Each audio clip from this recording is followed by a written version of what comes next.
কে মানে আচ্ছা বুঝতে পেরেছি, নিশ্চয়ই তোর গাড়ি আবার ওয়ার্কশপে পাঠিয়েছিস না? তো ওয়ার্কশপের ছেলেকে বাসানো দরকার ছিল কি, ম্যানেজারকে ফোন করতে বিল পাঠিয়ে দিত।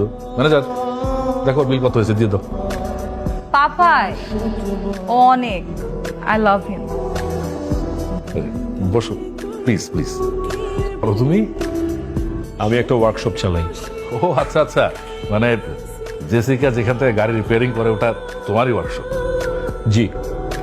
পাপাই জানো, ও অটোমোবাইল ইঞ্জিনিয়ার আর নিজের চেষ্টায় ওই ওয়ার্কশপটা স্টাবলিশ করেছে। অনেক হার্ড ওয়ার্কিং ছেলে ও বাবা। Good, very good. তোমার ওয়ার্কশপটা যেন কোথায়? উত্তরা, দিয়াবাড়ি। মানে ওয়ার্কশপে টোটাল ইনভেস্টমেন্ট কত? এখন পর্যন্ত অলমোস্ট 1 কোটি। আচ্ছা আচ্ছা, 1 কোটি। ইয়ারলি টার্নওভার কেমন? 30-40 লাখ। বাহ, তাহলে তো ভালোই, তুমি তো বেশ সচ্ছল। আমাদের কোম্পানির ইয়ারলি টার্নওভার কত? স্যার 5,000 কোটি টাকার মতো। আমাদের এই বাড়িটার দাম আনুমানিক কত হবে? স্যার আনুমানিক 25 কোটি টাকা তো হবে। আমার মেয়ে মানে জেসিকার মান্থলি হাত খরচ কত? স্যার কোনো মাসে 8 লাখ, কোনো মাসে 10 লাখ।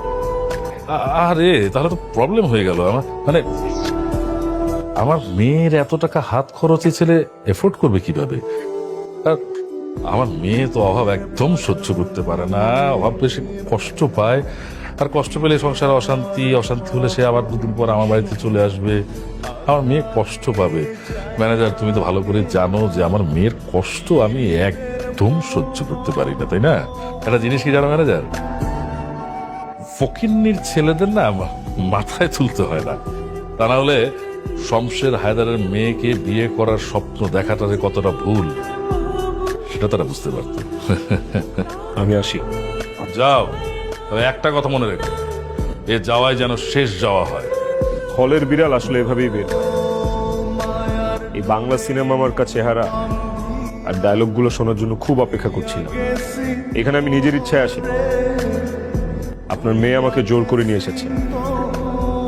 আমি তো আপনাকে আগেই চিনে ফেলেছিলাম, চিনতে পারিনি আপনার মেয়ে। আপনার মেয়ের কাছে তো আপনি অনেক বড় hero, Popeye the sailor man. Sad but true, আপনি একজন টোটাল 0%। এই ব্যর্থতাও আপনার। আপনি যাকে ফকিন্নির ছেলে বলছেন, আপনার মেয়ে তার জন্য পাগল। আপনার মেয়ে তাকে ভালোবাসে, অন্ধের মতো ভালোবাসে। আপনি শুধু জেসিকার বাবা দেখে আপনাকে সম্মান দিয়ে কথা বলছি, না হয় এতটা ভদ্রও আমি না।